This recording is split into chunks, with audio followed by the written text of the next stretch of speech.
Hi everyone, welcome to On Finance, and in this video we're going to cover the top performing bond funds as of July 2020. So here's a very quick disclaimer.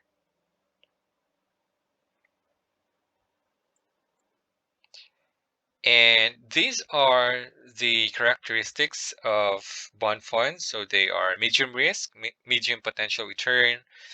They are recommended for moderate investors.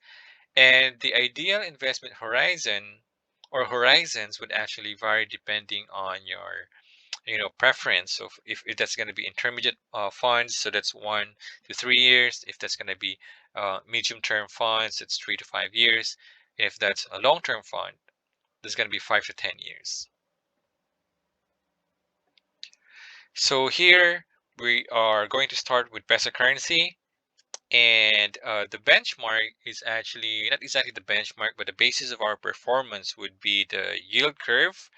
So here, if you're going to look at we have a decreasing interest rate. If you're going to look at 6 months ago, the value of, let's say, this 25-year bond is around 5%.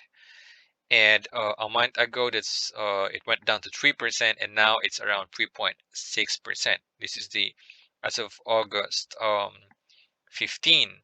Okay, so we would expect that the fund would react positively on this, because they have now, because the underlying holdings or assets of the funds are in secondary market instruments, so they have inverse relationship with interest rate fluctuations. So we have decreasing interest rates, so we expect the bond prices to go up.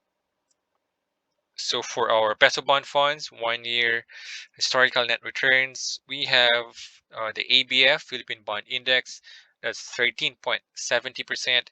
We have the Odyssey Peso, that's 12.9%. PhilAm Bond Fund, that's 9.8%. Soldivo at 9.84%. And UCPB at 8.60%. So our top performing is the ABF. And what if you have a 100,000 investment in your portfolio for a year? These are the corresponding returns. So for ABF, you got 13,700. For Odyssey, you got 12,950. For PhilAm, that's 9,870. Soldivo, 9,840. And for UCPB, you got 8,600 pesos. So let's try to go over with the details of ABF, and let's check. Here we have the 5-year performance of the fund. So notice here that July 15 to July 18, you can see here that it's actually on a downward trend. So you can actually see here that this is still negative here. But from 2018 to 2020, that's a massive uptrend direction right there. Okay, community performance. By the way, this disclosure is as of June, because the July statement is not yet available. So what if you invested a month ago or 3 months ago? These are the corresponding returns. For a year, that's 15.75%. Now the portfolio composition here, that's 98% is allocated to fixed income, and then you have a very small portion to cash equivalents. And the weighted average duration here, again, duration is a very significant figure if you talk about bonds. So here we have 6.9. If you're going to convert that one into years, that's almost 7 years.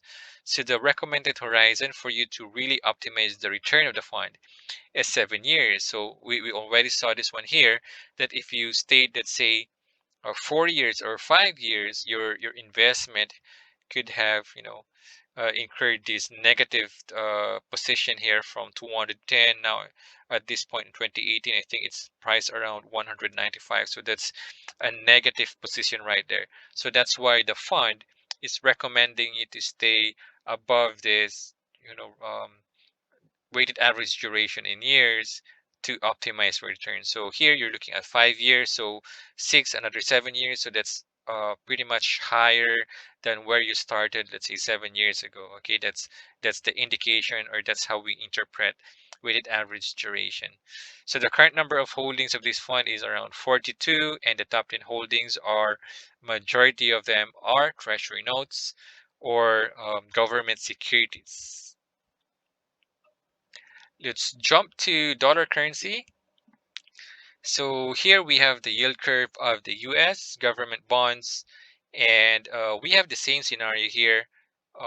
Looking at this 30-year bond, 6 months ago, that's around 2%. 1 month ago, that's 1.3. And we have here a very short, let's say, rebound from 1.3. As of August 15, it actually trades around 1.4%. But still, if you're going to look at the general trend from 6 months ago, it's still on a downward movement. So here we have the BPI Invest Dollar Bond Index at 8.3%, Odyssey 7.5, Diversity Dollar 7%, Philam Dollar that's 6.4, and Atram at 4.18%. So what if you have $10,000 in your portfolio? So for BPay Invest, that's $837. For Odyssey, that's $759. For Diversity, that's $706.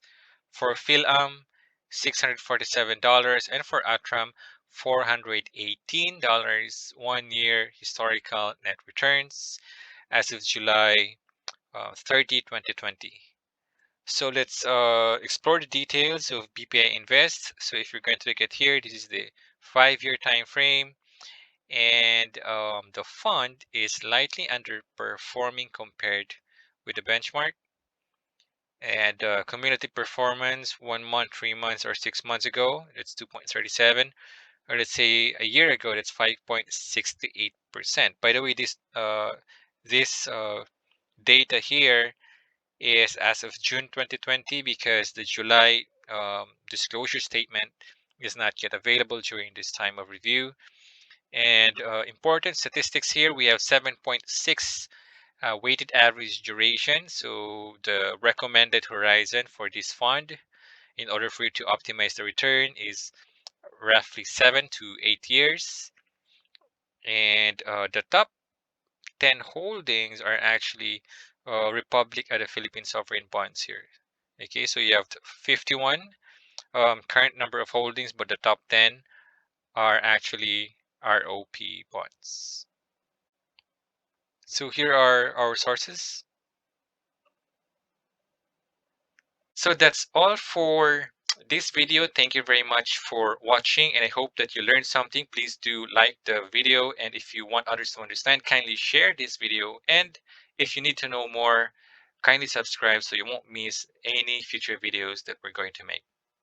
Thanks for dropping by.